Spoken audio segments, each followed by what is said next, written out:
Hi all. I'm a 23-year-old female. Today I was in a bookstore when a guy came up to me. He had trouble making eye contact, communicating, and was making abnormal gestures overall. The first thing he did was say hi, and said he really liked my outfit, and that I'm really pretty. He seemed really anxious and harmless, so I continued talking to him.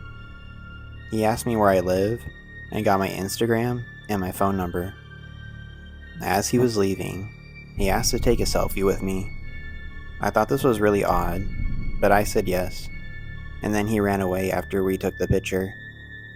He followed me on Instagram a couple hours ago, but his first and last name wasn't listed, so I looked him up on his Instagram handle into the Safari to see if he had any other social media accounts. Then I found an account with the same name, with hundreds of saved photos of girls tied up. That's the one thing the account had on it.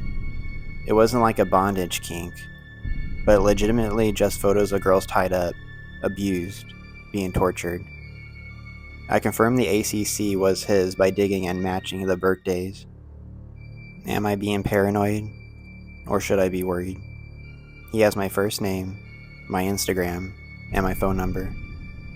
This makes me feel really uneasy, and I'm having really bad anxiety just thinking about it.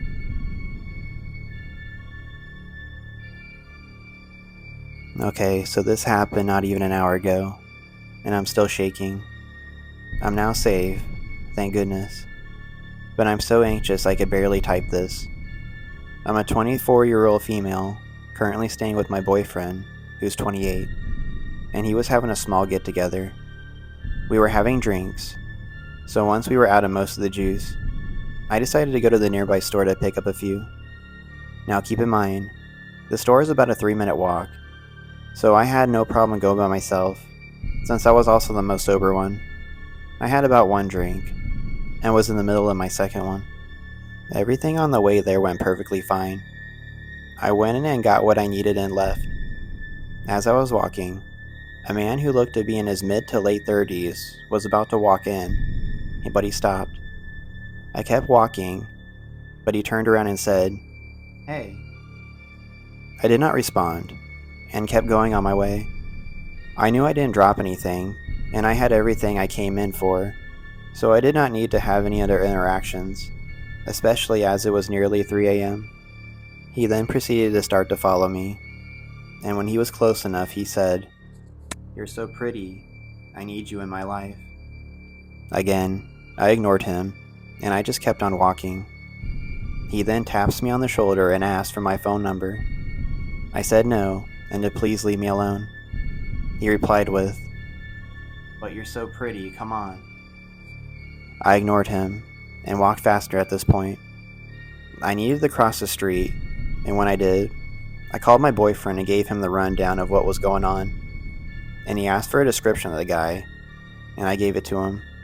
I heard my boyfriend putting his stuff on in the background. His friends asked him where he was going, and he said he needed to go handle something. He instructed me to walk faster, and at this point, I was run walking, and I checked behind me, and the guy was still following me. The guy behind me made a gesture for me to lower my phone. Now at this point, I started to run, and out of nowhere, I crashed into my boyfriend. By that point, I looked behind me and the guy wasn't there anymore. I'm not sure if he was hiding or something, but he was gone. My boyfriend hugged me and asked me where he was, but I told him I don't know. And he told me if I wanted him to go check, and I said no, just take me back home. So he put his arm around me and walked me back home. I am now sitting in his room absolutely horrified.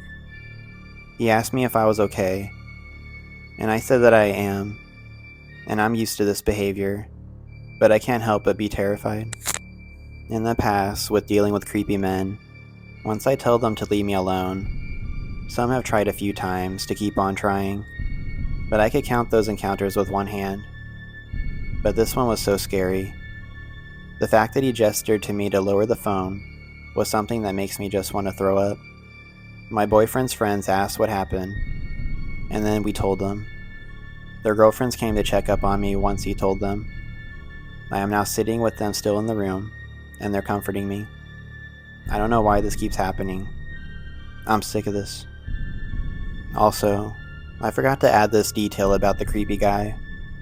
When he saw that I was on the phone, before he gestured for me to lower the phone, he said, "Don't go calling anyone now." This experience has really frightened me to my core. I'm still shaking about it to this day.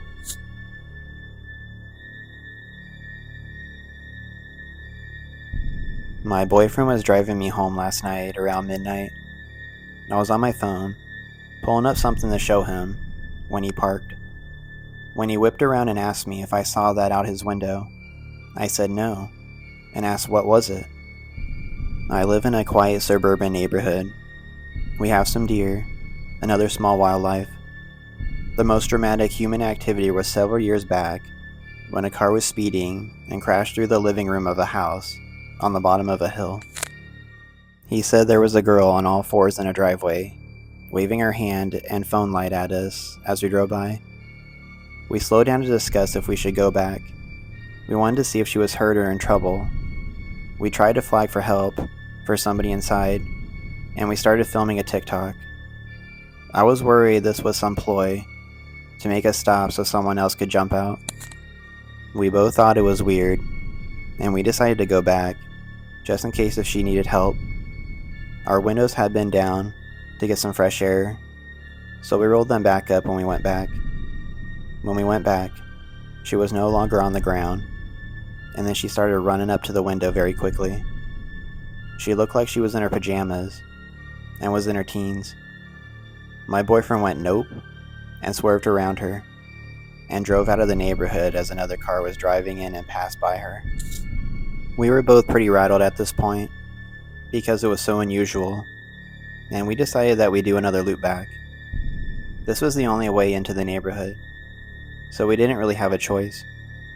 If she was still there, after the car had driven by, he would talk to her since she'd be on the side again. We drove back, and she was just standing in the middle of her driveway, waving her arms, with her phone light again. The other guy slowed down, with his window down, and asked her if everything was alright. She said yes, and then she started running at the car, and almost in front of another vehicle driving by. We were a bit at a loss, and very uneasy about the whole thing, but figured there was nothing else we should do at that point. She said she was fine, and had a phone to call 911 if something was going on. He dropped me off, and said she wasn't there when he drove back out, so I have no idea what that was all about, but I found it very unnerving.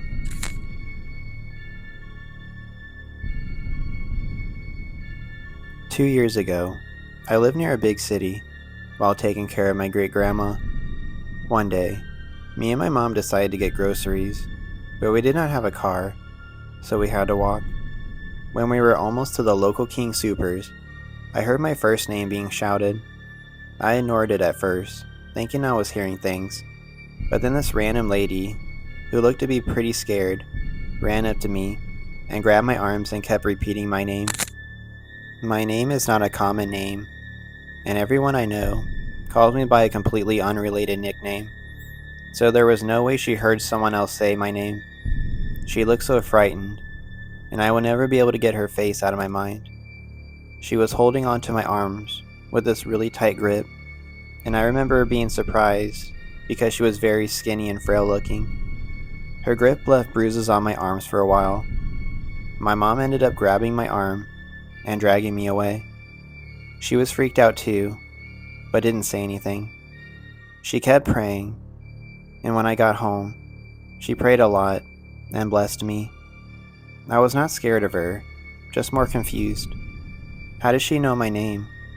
Why does she look so scared?